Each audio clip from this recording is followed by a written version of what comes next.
Hey everybody. Okay, so we know we're almost 2 months late, but that's okay. It's our podcast. We can do what we want. So we appreciate y'all's patience with us, and welcome to It Takes Work, episode 2. So we had some ideas of things that we wanted to talk about, in the next episode, and we tried to plan it all out. But the truth is, if we want this to be organic and we want this to be real, kind of like how we are, we just got to flow with it. So we're flowing with it. And the topic that we're going to talk about today, we were going to discuss like friendships and building a friendship, but we're going to talk about a component that contributes to the building of relationships, and that's communication, and the skill of communication. So we're not just going to talk about talking, because talking is the function in which you utilize the skill to communicate. So, and we're going to talk about it across all facets of relationships. So I don't want y'all to think for 1 second that we're just going to sit up here and talk about all things love relationships, miss my boo. No, how do you communicate across all facets of your relationships? Your friendships, your family, your work relationships, your business relationships, relationships with people in general. Because even with strangers, there's a level of relationship because you're relating on that human experience. So, welcome to It Takes Work. I am Stacy. I am Shalani. And this is episode 2. So thank you for your patience. And as you can see, we decided to come to you guys this time with video. So, yay. All right, so I'm going to let my husband kick it off and talk a little bit. So what do you have to say about communication? Well, it seems though this is one of my great topics and one of my super strengths. If anybody knows me, is far from it. I was going to say he's just a lion on this topic. You're going to sit on this podcast and tell all these lies far to these from folks. it, because I'm probably one of those quiet people know. But I do understand what good communication does for people, how it affects your relationship, how people view you, actually. Mm-hmm. One of the main things that I think is a great way to know if you're a good communicator or not is how you get your message across to people, Mm-hmm. and how well do you listen when they are talking to you. Yes. Because you could talk all day, but if the person you're talking to is saying stuff to you and you only getting like 30% of what they're trying to convey to you, then you already missed the mark. Yeah. One of the biggest things that I've learned, and I'll even go as far as to say within the last year, and I've heard it before, but like you said, sometimes you hear things, you don't really hear things. Mm-hmm. And that was listen to understand. Exactly. And I think we've all been in some way conditioned to listen to respond. So if somebody's talking to you, so say for example, I call you and I say, oh, Jelani, I'm going through this. In your mind, you're listening with the intent of what can I do to help, as opposed to let me just hear what she's saying and try to understand what she's saying. And then if there is an opportunity for you to provide a solution or a recommendation or something from there. But I think we all, and we think that that's communicating. We think that when somebody is talking to us, that it's our responsibility to respond. And I found in a lot of the conversations that I've had in the last maybe 6 months that it's not always, that shouldn't be the focus. You should first be listening. And then once you listen, what are you listening for? Are you listening to, because when a person comes to you to ask you or to talk to you about something, typically they know why they're coming to you. They're either coming to you because they need to get something off of their chest, or they're coming to you because they want your point of view or your opinion, mm-hmm. or they're actually coming to you for help. And this is where listening is important. And one of the things that I was reminded of was like when we were in marriage counseling and how the counselor was like reactive listening. So you listen to, that was very good. And I had to revisit that. Like I have to go back and really dig into that, because I am the person that, I'm always trying to help. And I realized that sometimes people don't need you to give them an answer. They just need you to listen and hear them out. And sometimes they just need to say the things they're saying out loud because they themselves are trying. Sometimes you just say stuff out loud, and then you kind of get the answers you need because you opened your mouth and said it out loud. Mm-hmm. It's kind of like that. And so, for me, the biggest challenge in my communication skill has been with friendships, because I'm always, quote unquote, trying to help, and sometimes they just need a listening ear. And so from that perspective, and I think what we don't realize is communication is a universal skill that you can apply across every competency. You can. How you communicate. Now, you communicate differently depending on the relationship, right? Yeah. Like how you and I communicate, you wouldn't communicate that exact same way with maybe one of your customers, or even how you communicate with your siblings. It's a different method of communication, but if you master those universal skills of listening, knowing what you're listening for, understanding the needs of the person that you're talking to, and even what you need when you're communicating. Not only what your skill is as a listener, but your skill as a communicator. Do you clearly convey what it is you need from the person you're talking to? You know? Yep. Yeah. So, But also, I think, in this tailor-made to each individual, you have to know yourself, first of all, mm-hmm. and where your comfortability is as far as how you convey your message or your point you're trying to get across to people. Yep. Some people are not great conversationalists. It's true. He's not lying. He is not. I can sit in a room full of people and be to myself, mm-hmm. and I'm perfectly okay with that. Yeah. Now, if somebody want to come over there and hold a conversation with me, I'm more than willing to talk to them. But I don't crave deep, thought-provoking conversation. Mm-hmm. That's not something I yearn for and everything. So, but people who know me, I'm an open book. You can talk to me about anything, mm-hmm. and I'll give you my opinion on it. And more importantly, if you have stuff you need to get off your chest, I'm the perfect person, because I'll just sit there and just listen to you. And then once you finish, I'll give you my opinion on whatever that particular topic is. And see, that is where understanding what your communication skills are. That's how you know whether or not how you communicate with someone is effective or not.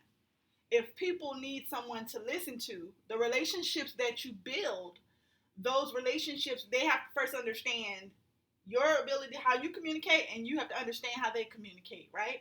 And then, even in that, y'all can have a conversation. And they can be like, well, Jelani, why don't you respond to things like, why don't you show any emotion, or why don't you say this, and why don't you say that?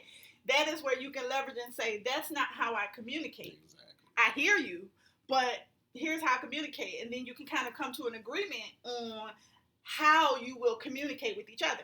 Now, one of the biggest mistakes that I make, and a lot of it is due to the fact that I'm stubborn. So nobody asked you to agree. Didn't say a word. You gotta let the statement complete. Didn't say a word before you go nodding your head. All right. Don't be exercising my neck muscle. Shut up, sir. Shut up. All right. But in my stubbornness, if there is something that I know deep down inside I need to talk about, I need to get it out, but because I am prideful, I don't want to say anything, I'm gonna keep it in, and then the person who wants to communicate with me, they're frustrated because they're like, they don't know what you what's want. The matter? Mm-hmm. And you're like, nothing. And clearly there's something wrong. But pride and stubbornness and all of those things. And so for me, the development, the maturity in that area of communication is if you have something to say it. Now, here is a caveat that I think we all can understand and can digest, and that is, you also have to make sure that you are not speaking from a place of emotion. Because if you got something in you that is bothering you and you're angry or you're highly irritated, don't use that as the time to say what you need to say, because you're going to be speaking from a place of emotion, and you're going to say some things in that emotional moment that you probably did not mean. So then when you calm down and what you really want to say, you can articulate, the person you went off on ain't trying to hear you. Like, you don't get out of my face. Don't let it go here. It's the Charlie Brown teacher. And if you like me, they just gonna get a deadpan.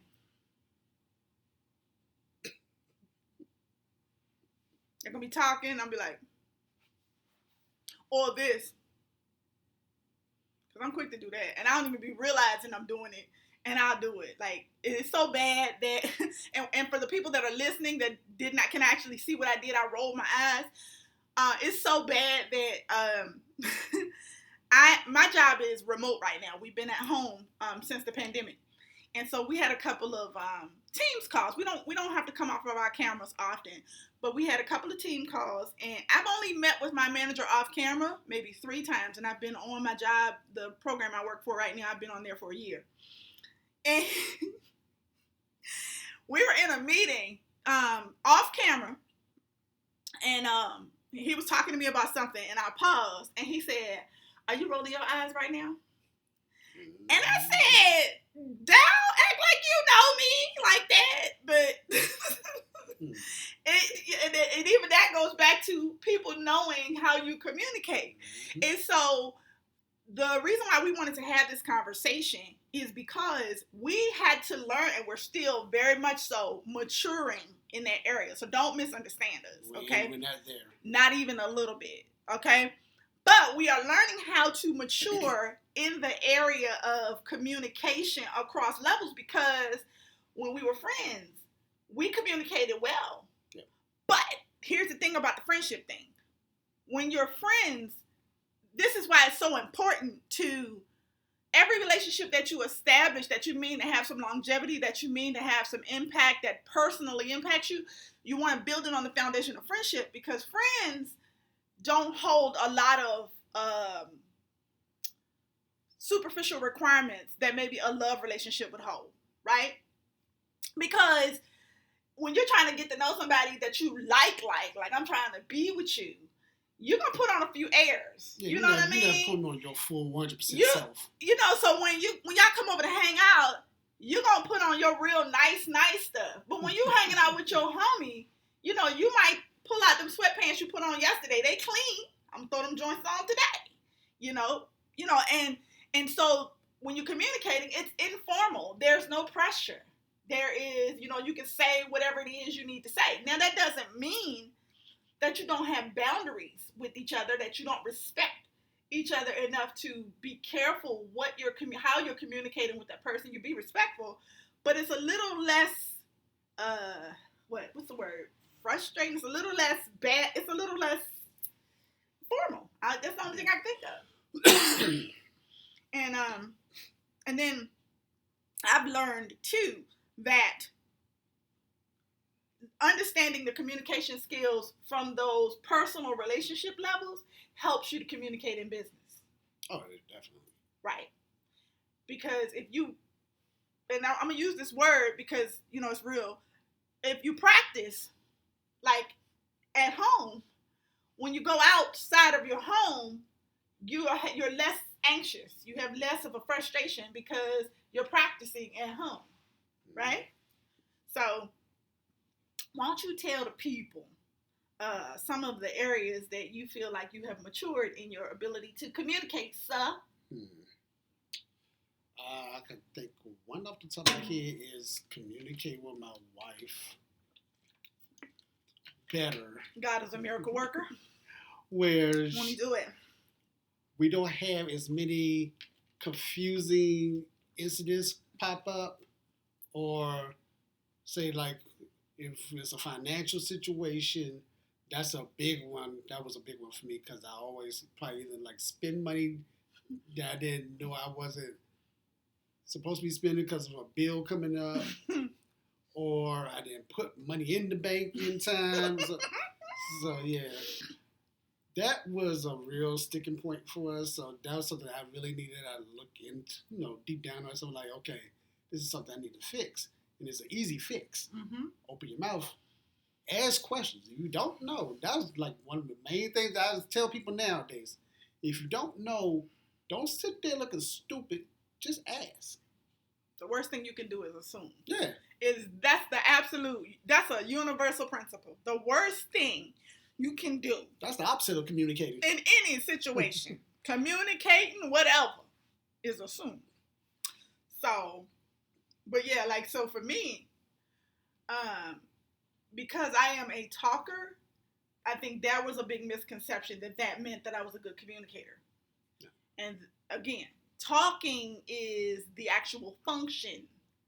Communication is the skill that you use to talk. But what are you saying when you talk? That part. Yeah. That part. And so, if your words don't have substance, you ain't doing nothing. You're not really saying. Shut up, what are you talking about? Yeah.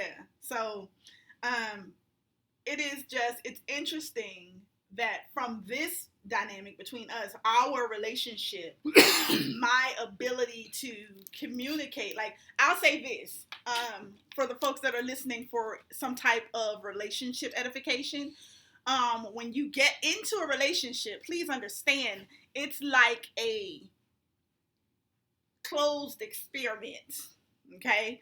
God is literally going to show you. So do not think for 1 second. The good, the bad, and the ugly side. Baby. So don't think you're going to get in a relationship and fix him or fix her or fix each other. No, God's going to fix you. That's not what you're in a relationship to be, is a fixer. That part. So, for me, the growth and the maturity in the area of communication started here. And the way that I communicate with you, the way that I communicate with our children, the way that I communicate with our family members, all of those experiences contributed to me being aware of where I was ineffective in my ability to communicate and where I was effective. So, but yeah, we just wanted to come on here and talk to y'all for a little bit about communication. Mr. Wilson, any parting thoughts, Si? If you are struggling with communication, just kind of like take a deep look at yourself and try to find your own lane. That's the most important thing. Find your own lane. Mm-hmm. Stick to that. Don't try to be somebody you ain't. Mm-hmm. And that's what I struggled with for a long time, because for the longest time, since I'm a quiet person, I always wanted to be the talkative one. Yeah. But that's not the way I'm set up. So once you get comfortable and understand who you are as a person, your personality, then you could convey what you want to convey in your own style. So be you. Be you. All right, y'all. So that is It Takes Work for this month. Yes, like I said, we late. All right, but that's our business, huh? Definitely our fault. It is our fault, yeah. See, March was a busy month for us, okay? We had a lot going on, all right? Plus, it was my birthday month, so, I'm gonna use all the excuses. But thank y'all for hanging in there with us. We will be back in May. We're trying to set this monthly, because we want to make sure we have topics that are worth your time. So thank you for the time you spent. Appreciate it. Any questions, any topic suggestions, please. We're going to have the email in the description of this video. Connect with us on IG. What else? We do not have Facebook. I refuse. I'm not doing a Facebook page. I absolutely refuse. You hear me? If you can't get to us on Instagram, if you can't get to us on YouTube, I don't know what to tell you. So shoot a text message. Okay, and you can text us too. We do have our phone number for the It Takes Work things that we have going on. So we're going to be planning some summer virtual events. Again, they are not just limited to married couples, okay? So I want to make sure that I make that clear. But we will be doing some things specifically for married couples. We're looking into planning a retreat for next year if you're interested. And don't worry, it's not going to turn into a "why did I get married" storyline. We're not doing that. We don't do that. We don't do that reality TV drama. We're not built. Me and Jelani will pack our little duffel bag and leave. We are drama free. Listen, we'll leave you. We'll leave you sitting right there. So, again, any questions for us, hit us up. Leave us a comment. Tell us what you like, what you don't like. And we will see you guys in May. Thanks, guys. Thanks.